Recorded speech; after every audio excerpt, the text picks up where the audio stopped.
गोदावरीला आणण्यासाठी लिंगाण्यावर गेलेले मोरोपंत रिकाम्या हातांनी आणि खिन्न जड मनाने परतले.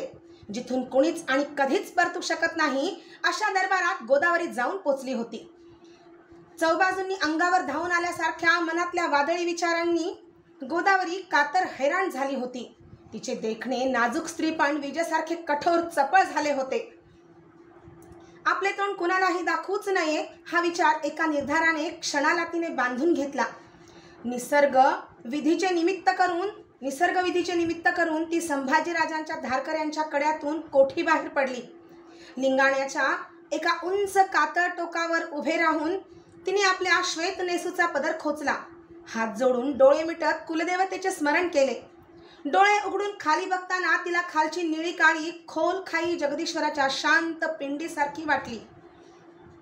आपल्या देहाचे बिलबदल त्यावर अर्पावे या अनावर आवेगानिशी तिने आपला नखापासून शिखापर्यंत पवित्र असलेला परंतु असंख्य मानसिक यातनांनी घायाळ झालेला देह समोर झोकून दिला.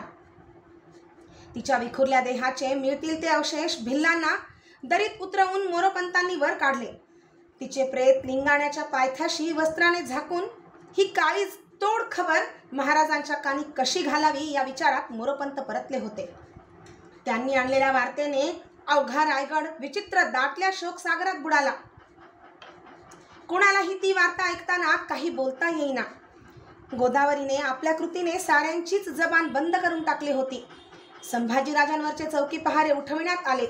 मोरोपंत, हंबीरराव, प्रल्हादपंत यांच्या सोबती छत्रपती आपल्या वाड्याबाहेर पडले. भोयांनी सामोरी आणलेली पालखी त्यांनी हात इशारा देऊन नकारली.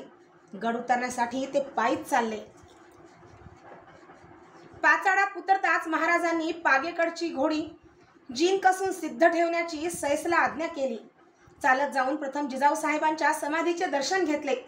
सैसने सिद्ध केलेल्या घोड्यावर मांड घेतलेले छत्रपती महाराज लिंगाण्याच्या रोखाने दौडू लागले. त्यांच्या मागून त्यांचे सोबती मंत्री आणि निवडक धारकरी दौडू लागले. साऱ्यांसह महाराज वस्त्राच्छादित गोदावरीच्या प्रेताजवळ आले. मोरोपंतांनी आगेवर्दी दिल्याप्रमाणे लिंगाण्याच्या पायथ्याला चिता रचण्यात आली होती. धारकऱ्यांनी गोदावरीचे प्रेत चितेवर ठेवले.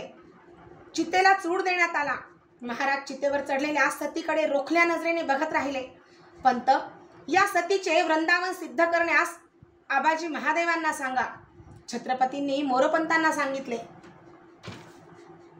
वळते होत इतरांना कळायला अवघड असलेला तो राजा जनावरावर मांड जमवून दुडक्या चालीने दौडू लागला.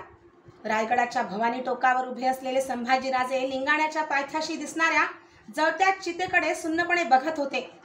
ती दूरवर दिसणारी पेटती चिता त्यांच्या काळजाला कातरत होती. एक चांदणवेली सारखी सतेज स्त्री हातात पूजेचे तबक घेऊन चालत येत होती. ती निर्भय प्रकाशरूप स्त्री थेट युवराज संभाजीराजांच्या समोर येऊन थांबली. युवराजांच्या मोजड्यांवर रोखलेली तिची नजर वर उठत नव्हती.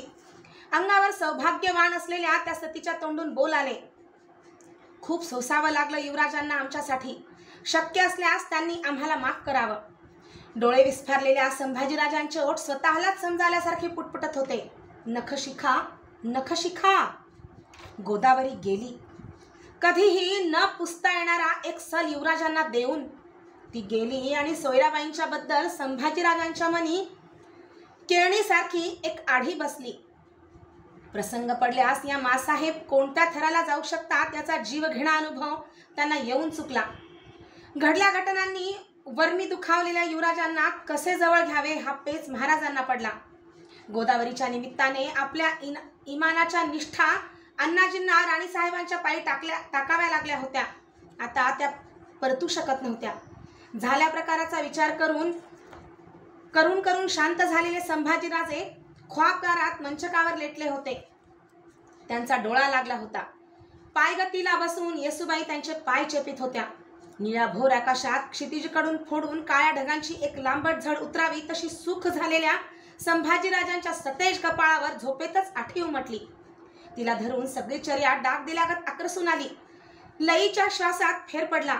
चंद्रकांत मणी पाझरून यावा तशी घामथेंबांनी सगळी चर्या फुलून आली आणि येसूबाईंचा भीतीने थरकाप उडावा असे कुणाला तरी अकांतानं थोपवायला चालल्यासारखे थांबा थांबा असे ओरडत संभाजीराजे झोपेतच फेकल्या गोफणीसारखे ताडकन उठले. सारे अंग थरथरत होते त्यांचे. पोसाने त्यांची चर्या पुसता पुसता येसूबाईंनी थरकत्या जिव्हाळ्याने विचारले, कोण कोण धास्तीचं ओरडणं झालं हे? काहीच जाब न देता युवराजांनी विचार वारण्यासाठी मानेला एक झटका दिला. त्यांना स्वप्न पडले होते, दिवसाढवळ्या भयानक. येसूबाईंनी दिलेला पाण्याचा पेला त्यांनी ओठानाड केला. त्यांना सावचित्त झालेले बघून येसूबाई हलकेच बोलल्या. बाहेर सदरी दालनात कविराज खोळंबले.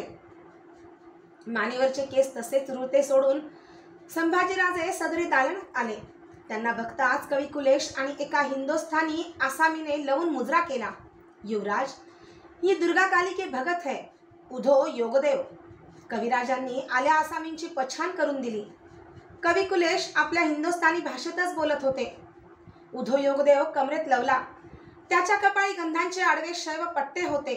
अंगी उत्तरी पेहराव होता. गोऱ्या पान उद्धव योगदेवाची गोलचर्या सतेज डोळ्यांमुळे निर्धारी दिसत होती. स्वीकार कीजिए युवराज, मैया कालिका भस्म प्रसाद, असे म्हणत योगदेवाने कमरेला लटकावलेल्या कशातून काढलेली भस्माची पुरचुंडी आणि प्रसादाचा द्रोण युवराजांच्या ओंजळीत ठेवला. दुर्गा भवानीच्या कृपेनंच आम्ही सलामत निभावलो. पुढेही तारणार तीच थोर आहे. यावनी उठलेल्या विचारांबरोबर संभाजीराजांनी ती ओंजळ तशीच उचलून कपाळाला भिडवली. युवराज, आज्ञा हो तो एक बात पेश करना चाहते हैं. कुलेशांचा आवाज पालटला होता. जरूर, बेशक, बोलावं कविराजांनी. मथुरेतील त्यांच्या मदतीची जाण संभाजीराजे विसरले नव्हते. युवराज, जो हुआ है भवानी के इच्छा से, आप उसको भूल जाइए. बहुत श्रेष्ठ है आपके महाराज. सुभाग है आपका, आप उनके पुत्र हैं. आप कवि हैं. हम कैसे बताएं कि कवित्व ब्रह्मा का प्रसाद है. क्षमा और संयमन ही उसका स्वभाव है. त्यांच्या मनात खूप काही बोलण्यासारखे होते, पण आपण उत्तरेकडील आहोत. कुठेतरी मांडणीच्या गोंधळात अदब सुटेल या विचाराने ते थांबले. कविराज, आबासाहेबांच्यावर आमचा कसलाच रोष नाही. त्यांना क्षमा करण्याचा आमचा वकूफ नाही. मासाहेबांना मात्र आम्ही ती करू शकत नाही. तुम्ही आमच्याकडं कवी म्हणून बघता, पण आम्ही आमच्याकडं प्रथम युवराज आणि नंतर कवी म्हणून बघतो. बोलता बोलता संभाजीराजे थांबले. कवी कुलेशांना मराठी बोली अंदाजाने समजत होती, बोलता मात्र येत नव्हती. समोरच्या देखण्यात तेजस्वी राजपुत्राने त्यांना आपल्या बेडर वागण्याने मथुरेतच जिंकले होते. जेवढी होईल ती सेवा या दख्खनी पितापुत्रांची निष्ठेने करावी या हेतूनेच ते मराठी मुलखात आले होते. आप विश्राम कीजिए, हम आज्ञा लेते हैं. अप्रिय विषय अधिक चाळवला जाऊ नये या हेतूने कवी कुलेश म्हणाले. झुकता मुद्रा देत हट्ट्या पावलांनी योगदेवासह दालनाबाहेर पडले. या कवी कुलेशांना बघितलं की मथुरेची आठवण होते. केवढा समय पिछाडीला पडला. सुस्कारा देत संभाजीराजे अंतःपुराकडे वळले. घेवा. आत येताच एक गोंधल्या मायेचा हात त्यांच्या समोर आला. विचारांची तंद्री तुटली. दुर्गेचा प्रसाद असलेली ओंजळ संभाजीराजांनी तशी पुढे केली. त्या ओंजळीत एका कुणबाऊ हातून गुळ खोबऱ्याचा प्रसाद पडला. ती धाराऊ होती. तिनेही आपल्या गावच्या कपूर होळाच्या शंभू महादेवाला कसला तरी नवस घातला होता आणि आज तिने तो फेडून टाकला होता. ढाशा वाऱ्याने गडावर जोर धरला. जगदीश्वर शिरकाई मंदिरावरची तिकोणी निशाणे त्याने उधळून लावली. खास बनावटीचा असलेला जरीपटकाही त्याच्या मार्गिरीला टिकणार नाही म्हणून नगारखान्यावरून उतरण्यात आला. या वाऱ्याने छत्रपतींना कणकण भरली. महाराज आजारी पडले. ढासा, खोकला आणि ज्वराची कणकण यांनी त्यांना मंचकावर लेटणे भाग पाडले. रजतबीब औषधी मात्रा देण्यासाठी त्यांच्या सेवेत खपू लागले. महाराणी या नात्याने आणि सेवेच्या निमित्ताने छत्रपतींचा महाल सोयराबाईंनी आपल्या ताब्यात घेतला. अहोरात्र त्यांचाच महालात राबता पडला. पुतळाबाई, सकवारबाई, येसूबाई, धाराऊ कोणीच महाराजांच्या महालात वास्तुपुस्तक करण्यापलीकडे थांबू शकत नव्हते. दुपार धरून लेटल्या महाराजांचा डोळा लागला होता. त्यांना भेटीसाठी जीव कासावीस झालेल्या संभाजीराजे निर्धारी मनाने त्यांच्या महालाच्या दारात आले. पहाऱ्यावरचे धारकरी त्यांना बघताच पाती कपाळाला भिडवून झुकत मागे हटले. भिंती धरून असलेल्या कुणबिनीने पदर नेटके केले. महाराजांच्या उशाशी बसलेल्या सोयराबाईंनी युवराजांवर नजर टाकली, मात्र त्यांच्या कपाळीचे कुंकुचिरे एक जागी गोळा झाले. त्या उठल्या नि मानेचा काटा जराही न मोडता खड्या चालीने बाहेर पडू लागल्या. युवराजांच्या अंगावरून बाहेर जातानाही त्यांनी मानेला वळते करून त्यांच्यावर दृष्टी टाकण्याचे कष्ट दिले नाहीत. त्या समोरून जाताना मन निर्भाव असलेल्या युवराजांचे शरीर मात्र कमरेत झुकलेच. त्यांनाच मग आश्चर्य वाटले. महाराज सुख झाले ते बघून संभाजीराजे दरवाजातूनच मागे परतायला निघाले. त्यांची निसटती नजर आबासाहेबांनी पांघरलेल्या शालनाम्यावरून फिरली. महाराजांचे पाय कूस पालटताना त्या बाहेर उघडे पडले होते. त्या दर्शनाने त्यांना जखडून ठेवले. शांत पावलांनी ते महालात आले. आपल्या महाराज साहेबांच्या पायांना हाताची बोटे भिडवून ती त्यांनी टोपाकडे नेली. मंचकावर ते पाय लगतीला बसून राहिले. कुणबिणी एक एक करता बाहेर पडल्या. धाशा वाऱ्याची एक चुकार झमकी महालात शिरली. लेटल्या छत्रपतींच्या विरळच पण सडक काळ्याशार दाढीची चौरी ढाळून गेली. ते बघताना संभाजीराजांच्या अंतरंगातून आठवणीचे एक पान भिरभिरत आले. कधीतरी धाराऊने त्यांना कौतुकाने सांगितले होते, धाकलं बालपणी तुम्ही लई चलवळ होतासा. धन्याच्या दाढीसंग झट्या घेतल्यात का एकदा तुम्ही? संभाजीने नजर जोडून आबासाहेबांच्या डोळे मिटलेल्या शांत मुद्रेकडे बघू लागले. दरबारी सिंहासनावर बसून तुम्हास आरोप मंजूर असे विचारणारी आग्र्यात कभी नाही म्हणून दाराबाहेर पडताना बेभान झालेली ही मराठ्यांची मनसद आहे. ती कुणाच्याही फरमानी तुकड्यास जुमानत नाही. कुणासमोरही गुडघे टेकण्यास आमचे युवराज येणार नाहीत. चालते व्हा असे बहादूरच्या वकिलाला झाडताना रसरसून उठलेली आमचे सरलष्कर तुमचे मुतालिक गेले अशी गुजर काकांची खबर सांगताना व्याकुळ झालेली मासाहेब आम्ही पोरके झालो म्हणत गेल्या आऊसाहेबांच्या छातीशी बिलगताना गदगदून आलेली फत्ते घेऊन या असे म्हणत भागानगरच्या स्वारीसाठी आम्हाला निरोप देताना अभिमानाने फुलून आलेली पन्हाळगडावरच्या रंगरूपी पिंडीसारखी एरवी दिसणारी ही मुद्रा आता केवढी शांत आहे. संभाजीराजे महाराजांच्या धारदार नाकाकडे निमुळत्या डोळ्यांकडे बघतच राहिले. बहुत श्रेष्ठ है आपके महाराज. कविवाणी त्यांच्या कानावनात फिरत राहिली. थोरल्या महाराजांची चंद्रादासी 2 वेळा चक्कर टाकून गेली. थोरल्या महालाची चंद्रादासी 2 वेळा चक्कर टाकून गेली. बऱ्याच वेळाने महाराजांना जाग आली. पापण्यांच्या किलकिल्या कवाडातून संभाजीराजांचा झगझगीत टोप दिसताच तुम्ही म्हणत राजे नीट बसतेच झाले. उन्हाच्या तिरिपेवर तेगीचे पाते झळझळावे तशी त्यांची मुद्रा भरून पावलेल्या समाधानाने उजळली होती. त्यांना उठते बघून तत्परतेने मंचक सोडलेले युवराज कमरेत झुकले. असू द्या, बसा तुम्ही. आम्हाला विश्वास होता तुम्ही याल म्हणून. हा खोकला त्यासाठीच आम्ही उपकारी मानला होता. बोलताना महाराजांना ढास लागली. ती निवारणे हाती नसतानाही आत ओढीने संभाजीराजे व्याकुळपणे पुढेसे झाले. ढास सुमार झाली. तिने महाराजांची मुद्रा लालावून टाकली होती. शंभू, आम्हाला तुमच्या बेडरपणाचं अप्रूप वाटतं. तुमच्या वयात तुमचं बेडरपण आमच्या अंगी असतं तर आईच्या पाठबळानं केलं याहून आम्ही अधिक काही केलं असतं. मागील काळात गेल्यागत महाराज थांबले. थोड्या अवकाशाने म्हणाले, पण भलत्या ठिकाणी पणाला घातलं की अशा बेडरपणातून काय निघतं हे आता ध्यानी ठेवा. एका सतीच्या आहुतीला तुम्ही बांधलेले आहात. कशानेही त्याची फेड होऊ शकत नाही. कुणाच्याही नामी बदनामीपेक्षा तिचा जीव मोलाचा होता. छत्रपतींचा गळा उबाळीने खवखवला. ढासेवर ढास सुरू झाली. ते खोकणे संभाजीराजांना चारी बाजूंनी जखडून बांधत चालले, पिळत चालले. आम्हाला खंत एकाच गोष्टीची वाटते. जे मनी खुपते ते तुम्ही आम्हाला खुले बोलत नाही. आमची धास्त घेता. सारे मानतात तसेच तुम्हीही आम्हाला छत्रपती मानता. विसरता आम्ही तुमचे आबा आहोत. कसल्या तरी यातनेने राजे कळवळून थांबले होते. आमच्या जागी असता तर कळलं असतं की छत्रपतींना मनाचं लोखंड करून प्रथम निखाऱ्यावर आणि मग ऐरणीवर घालणं पडतं. विचार करा, एक भरल्या चुड्याची स्त्री हकनाक बळी गेल्यावर हयात असत्या तर मासाहेबांच्या समोर कुठल्या तोंडाने तुम्ही व आम्ही उभे राहिलो असतो? शंभू, त्यांच्या स्मरणासाठी झडणाऱ्या घाटेचा नाद कधीच परता सारू नका.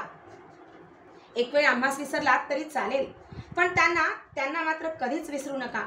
छत्रपतींनी डोळे मिटले होते. आबा, मंचकावर कपाळ टेकलेले गोदावरीच्या सलाने मनोमन जळणारे संभाजीराजे गदगदत होते. छत्रपतींनी त्यांच्या काळजाला अचूक हात घातला होता. शांत व्हा शंभू, सबूर. महाराजांचा कडेधारी हात युवराजांच्या खांद्यावरून थापटता समजावता फिरत राहिला. आभा सूर्याला शांत बघत होते. तबीब आले. उठा.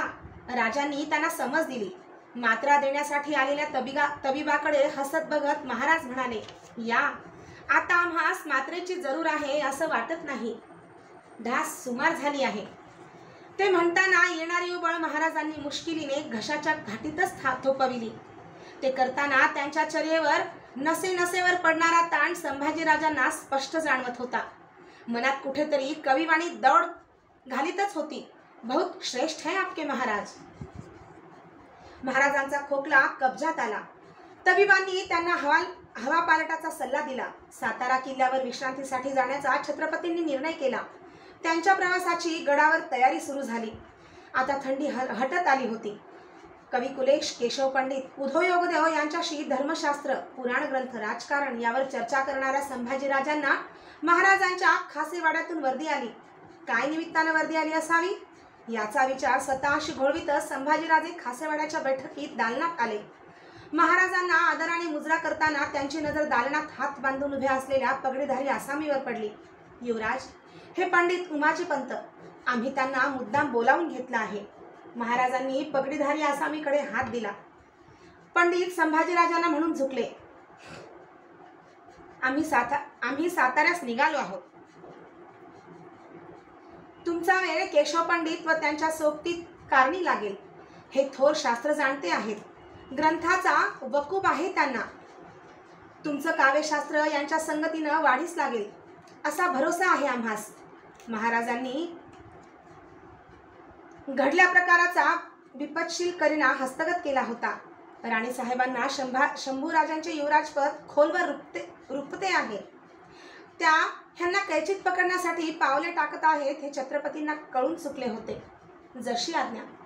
संभाजीराजांनी एव्हाना उमाजी पंडितांना नीट निहाळून टाकले होते. चला व पंडित. दालनाबाहेर पडताना युवराज म्हणाले, जायला निघाले. ऐकता. महाराजांचा निसटता जिव्हाळ्याचा बोल आला. जी, नखशिखा हे राधेवरचं काव्य तुम्ही बांधलत असं आम्ही ऐकून आहोत. आम्हास ते ऐकविलं नाहीत. आता या दोन्ही पंडितांच्या संगतीत आम्हास ऐकण्यासारखं काही बांधून दाखवा.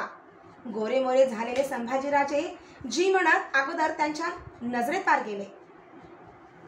महाराज साताऱ्याला निघून गेले. रायगड सोयराबाईंच्या कब्जात आला. संभाजीराजे पंडितांच्या सहवासात शास्त्रपुराणांच्या अभ्यासात गढून गेले. पंधरवाडा लोटला. साताऱ्याहून निघालेला एक हारकारा धापावत रायगड चढून आला. त्याने आणलेल्या थैलीपत्राने सारा गड चिंतेच्या काळजीने कळंजून गेला. महाराजांच्या तब्येतीला जोखमीचा आजार पोचला होता. खाल्ले अन्न उलटून पडत होते. मस्तकशू चढला होता. अंगी ज्वर धरला होता. पत्र देखत जरोरीने अवघियांनी निघून येणे असा निकडीचा खलिता कारभाऱ्यांनी साऱ्या गोतावळ्याला लिहिला होता. चिंतातूर संभाजीराजे पुतळाबाईंच्या महाली होते. प्रवासी सामानाच्या संदुका दासदासी निस्सबतीने भरत होत्या. येसुबाई त्यांना दबक्या जबानीने सूचना देत आतबाहेर करत होत्या. कापडाने झाकलेले एक लोटके येसुबाईंच्या हाती होते. काळजीची जाळी चेहऱ्यावर चढलेल्या पुतळाबाई म्हणाल्या, हे मेण्यात घ्या, संदुकेत टिकायचं नाही. हे काय? अशा अर्थाने येसुबाईंनी भुवया चढवल्या. ती आंब आहे, उलट्यावर गुणकारी आहे असं सारी म्हणतात. पुतळाबाईंनी त्यांना आपले मन केव्हाच साताऱ्यावर पोचले हे पटवून दिले. येसुबाईंनी ते लोटके एका कोनाड्यात आबादानीने ठेवले. सारी जीवाच्या ओढणीने बेचैन असताना थोरल्या महालाकडून कुणबीन आली. तिने आपल्या सरकार स्वारींची इच्छा पुतळाबाईंच्या कानी घातली. साऱ्यांनी न्याहारीचा अवसर धरून गड उतरून पुढे होणे. स्वारी टळत्या उन्हावर मागून गड उतरणार आहे. ते ऐकताना काही न बोलता पुतळाबाईंनी संभाजीराजे आणि येसुबाईंच्याकडे नुसते बघितले. इथे कुणाचा इलाज चालत नव्हता.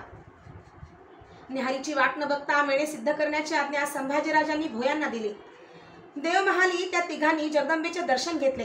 पुतळाबाई, येसुबाई मेण्यात बसल्या. संभाजीराजे पुतळाबाईंच्या मेण्याच्या बगलेला झाले. बेगारांनी संदुकी डोक्यावर घेतल्या. हुजराती शिलेबंद धारकऱ्यांनी शिस्त धरली. मेने गड उतरू लागले. हिंद कळू नये म्हणून येसूबाईंनी आंब्याचे लोटके अल्लात ओंजळीत धरले होते. त्यांचे मन मात्र हिंदकळतच होते. आबासाहेबांची अनेक रूपे लाटेसारखी त्यातून क्षणभर तरळून जात होती. एवढासा जीव पण केवढा भार वाहून नेतो सुनबाई. एकदा मुंग्यांच्या रांगेकडे बघत ते म्हणाले होते, तुम्हा आम्हाला डोळे लाभलेत ते जगदंबेचे, ते पाजरून नाही चालत. येसूबाईंचे डोळे दाटत चालले.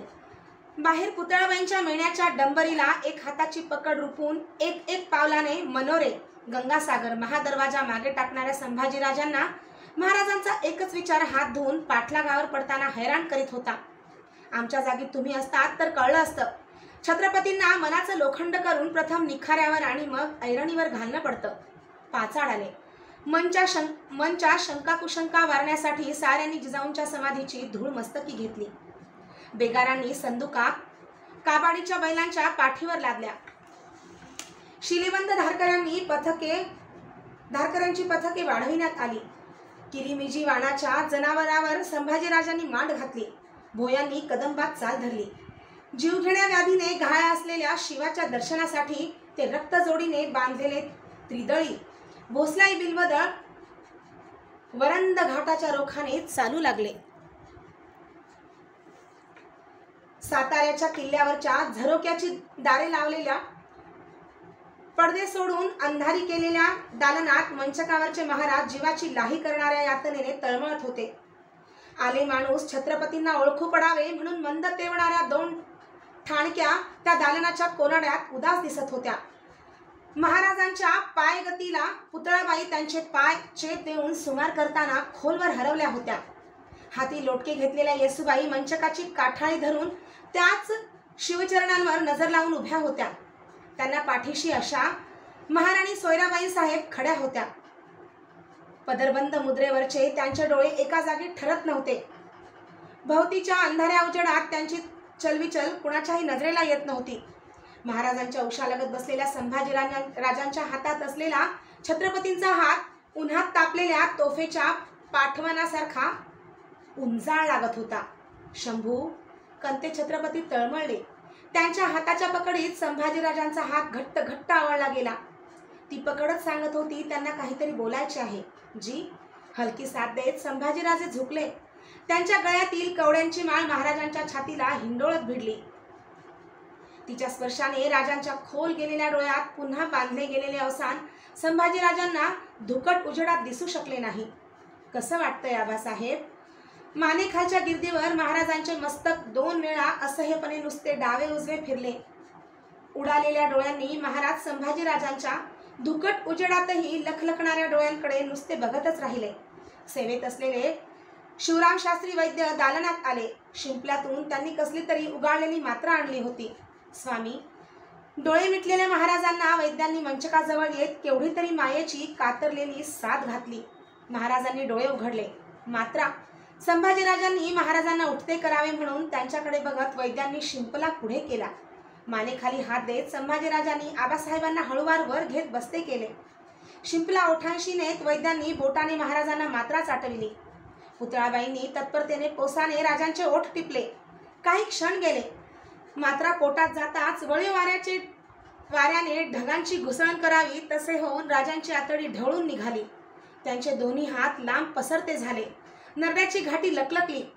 घाबरे झालेले वैद्य महाराजांना हातांचा आधार देत म्हणाले, तस्त. महाराजांच्या तोंडासमोर पुतळाबाईंनी मंचाकाखालचे तस्त उचलून धरले. मात्र दिली मात्रा आतल्या कफासह उलटून पडली. महाराजांना खळखळून उलटी झाली. वैद्यांचा हात महाराजांच्या पाठीवरून फिरू लागला. स्वामींना लेटते करा. वैद्यांनी राजांच्या बगलेत हात दिला. संभाजीराजांनी मानेखाली हात देऊन आबासाहेबांना पुन्हा झोपते केले. शिव शिव शिव शिव.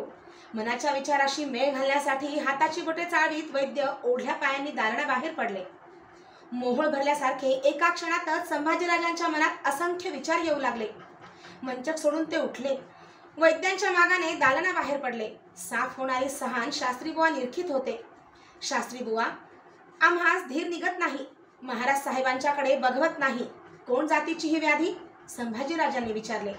आम्ही उपचारांची शिकस्त करतो आहोत युवराज. आता मात्र आमच्या मर्यादा आम्हाला जाणवत आहेत. मूळ प्रश्नाला बगल देत वैद्य गंभीरपणे म्हणाले. पण झालं आहे काय तब्येतीस? आणखी कुणाला तुमच्या मदतीसाठी बोलावून घ्यायचं आहे काय? आमची हरकत नाही त्याला, पण तब्येत आता जोखीम येत आहे. वैद्यांच्या कपाळीचा गंधटिळा आकर्षला. मतलब? सर्वांगाला इंगळ्या डसल्यासारखे संभाजीराजे दबके चित्कारले. युवराज, युवराज, तुम्हाला कसं सांगावं? आमचं आम्हाला सुधरत नाही. बुवा, काय करणं आहे आम्हास सांगा. आम्ही आमचा प्राण देऊन आबासाहेबांना वाचवू. पुढे झालेल्या संभाजीराजांनी वैद्यांचे हात आपल्या हाती घेऊन आवेगी हलविले. त्यानं उतारा मिळता तर आम्हीच आमचा देह स्वामींच्या पायी ठेवला असता. युवराज, वैद्य शांतपणे बोलले. मग काय केलं पाहिजे शास्त्री बुवा? वैद्यांनी मान खाली घातली. माणसांना करता येण्यासारखं एकच आहे. काय? कुलदेवता भवानीची भाक. वैद्यांचेच डोळे भरून आले. बुवा, युवराज महाराजांची व्याधी ऐकायला दगडाचे मन आणि लोखंडाचं काळीच करावं लागेल. करता? संभाजीराजांची चर्या असंख्य शंकांच्या गळांनी ताणून टाकली. जनार्दन, वैद्यांनी पडशीत सहान भरणाऱ्या शिष्याला साथ घातली. जी म्हणत तो पुढे आला. स्वामींच्या दालनातून तस्त घेऊन ये. वैद्यांनी त्याला सांगितलं. जनार्दन बाहेर पडला. थोड्याच वेळात तस्त घेऊन परतला. तो हाती घेत वैद्यबुवा झरोक्याशी आले. युवराज, ही स्वामींच्या तोंडून उलटून पडलेली मात्रा बघा. संभाजीराजे थरकत्या पावलांनी झरोक्याजवळ गेले. तस्तात बघताना त्यांना पिवळट जांभळट कफ मात्रेचा लगदा दिसला. त्यांच्या डोळ्यातले रंग ते बघताना पालटले. बुवा, संभाजीराजांच्या तोंडून दबला भयंकर चित्कार उठला. होय युवराज, स्वामींना अभक्ष प्रयोग झाला आहे. विषबाधा घडली आहे. विचित्र आहे ही व्याधी. कोठ्यातलं अन्न न पचता जागीच गाठी होऊन पडलं आहे. कोठ्यातील अन्न उलटून यावं म्हणून आम्ही शिकस्त केली, ते साधत नाही. त्यांचं आतल्या आत पाणी करावं म्हणून दिलेली मात्रा आत पोचत नाही. आपल्याशीच बोलल्यासारखे वैद्य शून्यात बघत बोलले. कवी भूषणचा सर्जा सूर्य छत्रपती राजा शिवाजी मृत्यूच्या ग्रहणवेधांनी घेरला गेला. किल्ले साताऱ्यावर जमा झालेली माणसे चिंतेच्या काढण्यात आवळून पडली. रात्रीच्या दुसऱ्या प्रहराचे तासाचे टोल घुमून उठले. भोवतीच्या अंधाराला सामील झाले. किल्ल्याच्या पायथ्याच्या दरवाजावरचा पहाऱ्याचा देवडीवाला चटक्या पावलांनी बालेकिल्ल्यात तटाहात आला. छत्रपतीच्या दालनावर देख देत फेर टाकणाऱ्या धारकऱ्यांशी काही कुजबुजला. भाल्याचा दंड पेलत तसाच आत गेला. छत्रपतींचा मंचक धरून संभाजीराजे, पुतळाबाई, येसूबाई, हंबीरराव, शिवराम वैद्य सारी मंडळी हवालदिल चिंतागत खडी होती. महाराजांचा डोळा झापडेला पडला होता. त्यांच्या पापण्यांवर डोळे लावून सोयराबाई उभ्या होत्या. धाकलं धनी गडाखालत देवडीवर रामदास बुवांचं कुणी बैरागी स्वामी आल्यात. थोरल्या धन्यासी ह्याच पावली भेटावं म्हणतात. काही ऐकाय तयार नाहीत. देवडीवाल्याने हलक्या साधी वर्दी दिली. संभाजीराजांनी हंबीर मामांना नुसती नजर दिली. तिचा मतलब जाणून हंबीरराव चल म्हणत देवडीवाल्यासह दालनाबाहेर पडले. किल्ल्याच्या पायथ्याशी दिंडी दरवाजा बाहेर गर्दन घालून हंबीररावांनी बाहेरची आसामी पलोत्याचा धुसर उजेडात पारखली. बाहेर अंधाराला चिरत धनुष्याचा टणत्कारासारखा रामबोल उठला. जय जय रघुवीर समर्थ. घातले पाऊल तसेच पुढे घेऊन हंबीरराव दिंडी बाहेर आले.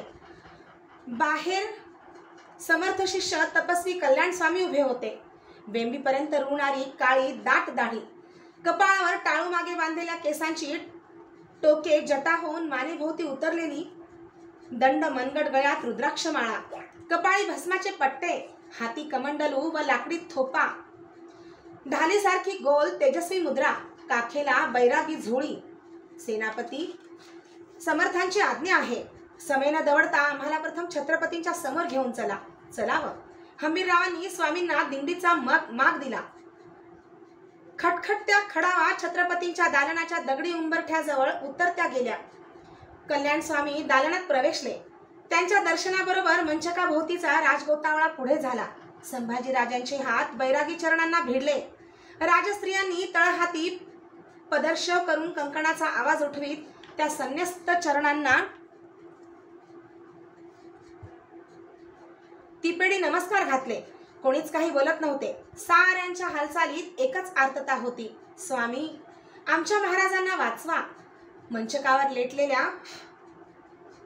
क्षात्र तेजावर नजर ठेवून पडलेले कल्याण स्वामी देवदूताच्या पावलाने मंचकाजवळ आले. काठाळीजवळ बसत त्यांनी आपल्या कमल पाकळीसारखा तळहात छत्रपतींच्या कपाळावर ठेवला आणि जशी जिजाऊंनी घातली असती तशी माया भरली, हलकीच साथ घातली. शिवबाराजे चेतनेचे गरुडपीस लेटल्या क्षात्र तेजावर फिरले. महाराजांनी पापण्या उघडल्या. काळ्या शार दाटल्या ढगातून पुनवेचा चंद्र दिसावा तसे कल्याण स्वामी दृष्टीस पडताच त्यांची स्थितीत ते संस्कार संपन्न क्षात्रतेज पायधूळ घेण्यासाठी उठण्याची धडपड करू लागले. राजे, नमस्कार पावला, लेटून रहा. कल्याण स्वामींनी त्यांना उठू दिले नाही. शिंपला आणि दूध घ्या. कल्याण स्वामी स्वतःशीच बोलल्यासारखे बोलले. काखेची झोळी त्यांनी पुढे घेतली. पळस पानांच्या 2 पुरचुंड्या तिच्यातून बाहेर काढल्या. दिली मात्र टिकत नाही, उलटून पडते. तब्येत जोखमीत आहे. स्वामींना पुरचुंड्या बघून न राहावल्याने बोलणाऱ्या शिवराम वैद्यांना पुढे बोलवेना. ते आम्ही जाणतो. गुरुदेवांनी त्यासाठीच आम्हाला हे भस्मानी चूर्ण देऊन पाठवलं आहे. दुधात खललेले चूर्ण कल्याण स्वामींनी जय जय रघुवीर समर्थ म्हणत छत्रपतींच्या ओठांपार दिले. डोळे मिटलेल्या क्षीणचर्येच्या छत्रपतींच्या नरड्याची घाटी क्षणभर लकलकली. ते बघताना संभाजीराजांच्या उरात वेदनेची एक मासोळी सळसळत गेली. गुहेतून यावेत तसे छत्रपतींच्या तोंडून क्षीण रामबोल आले. जय जय रघुवीर समर्थ. कुणाचाही आधार न घेता शरीर पेलत महाराज शांतपणे लेटते झाले. वैद्यांनी सुस्कारा सोडला. देवमहालीच्या भवानीच्या मूर्तीकडे बघावे तसे संभाजीराजे कल्याण स्वामींच्या दाढीधारी सतेज बैरागी मुद्रेकडे बघतच राहिले. थोरला महाल काढल्या पायांनी हळूच त्या दालनाबाहेर पडत होता. शंभू पहाट वेळेच्या गारव्याला धरून शांत साद आली. रात्रभर जागत डोळे धरून मंचकाच्या कातळीवर बसलेल्या संभाजीराजांचा गारव्यावर बसल्या बसल्या डोळा लागला होता. त्या साधेने संभाजीराजांची झापड पिटाळून लावली. महाराज साहेब, कसं वाटतं? एका शब्दातच कितीतरी सवाल दडून होते. खूप आराम आहे आम्हास. छत्रपतींच्या उभट पिवळसर चर्येवर कुठंतरी कळेल न कळेल अशी विश्वासाची लकेर होती. स्वामी कुठं आहेत? जी आहेत. एका कोठीत पेटत्या धुनीसमोर ते रात्रभर ध्यान धरून बैठक घेऊन आहेत. वर्दी देव. समाधानाने संभाजीराजांची चर्या उजळली होती. बाहेर झाडापेडांवर पक्ष्यांचा कलकलाट उठला होता. नको, आत्ताच नको. त्यांचं ध्यान पुरतं झालं की मात्र लगेच द्या. सांगा आम्हाला चरण दर्शनाशिवाय चैन नाही. जी. संभाजीराजे हमामखान्याच्या रोखाने बाहेर पडले. मुद्रा खंगाळूनच कल्याण स्वामींच्या कोठीसमोर त्यांचे ध्यान पूर्ण होण्याची वाट बघत फेर टाकीत राहिले. दिवस अर्धा कासरा चढून आला. कोठीतून रामबन उठले. कल्याण स्वामींच्या दर्शनासाठी संभाजीराजांचेच मन ओढीला लागले होते. ते कोठीत आले. स्वामी. कल्याण स्वामींच्या पायांवर कपाळ ठेवताना संभाजीराजांच्या तोंडून शब्द फुटेना. युवराज छत्रपती हवाल. त्यांना हलकेच वर घेत स्वामींनी विचारले. युवराज छत्रपतींची हवाल. खूप आराम पडला आहे तब्येतीस. महाराज साहेब आमच्याशी बोलले. आपल्या दर्शनासाठी बेचैन आहेत. चला युवराज. या क्षणी तुम्ही धरला आहे तोच विचार छत्रपतींनीही मागे धरला होता, वैराग्याचा. गुरुदेवांनी तेव्हा त्यांना हिताचा बोध दिला. तेच आम्ही तुम्हाला सांगू. राजधर्म तुमचा धर्म आहे. संकटाशीच त्यांची सांगड असते. तुम्हीही वैरागीच आहात जगदंबेचे. तुम्हाला तुमच्या महाराजांना मारू म्हणणाऱ्यांचे हात 2 आहेत. राखणाऱ्या जगन्मातेचे हात 8 आहेत हे विसरू नका. चला. मनकवड्यासारखे स्वामी बोलून गेले. कोठीबाहेर चालू लागले. त्यांनी पाठीशी बांधलेल्या व्याघ्र चर्मावरचे पट्टे न्याहाळत मनातील शंका उबग निपटून गेलेले संभाजीराजे आपसूक चालले. समोरच्या व्याघ्रचर्माने त्यांच्या मनी फेर टाकला. महाराज साहेबांची काय आणि आमची काय हयात ही या व्याघ्रचर्मासारखीच. सुखदुःखाचे काळे बाळे पट्टे. कल्याण स्वामींनी महाराजांना आशीर्वाद दिले. वैद्यांच्या हाती व्याधी उतारावरची चूर्ण मात्रा ठेवून ते सर्वांचा निरोप घेऊन गड उतरू लागले. त्यांना रिवाजी सोबत देण्यासाठी संभाजीराजे त्यांच्याबरोबर महादरवाजापर्यंत येऊन थांबले. युवराज या तुम्ही. संभाजीराजांचे भरीचे खांदे थोपटून कल्याण स्वामींची चक्रवर्ती पावले पुढे चालू लागली. त्यांची आकृती डोळ्यांआड होईपर्यंत युवराज दरवाजातच जखडल्या पायांनी खिळून खडे होते. त्यांच्या मनाच्या कोठीत मात्र त्यांना घुमता रामबोल ऐकू येत होता. तुम्ही बैरागीच आहात जगदंबेचे.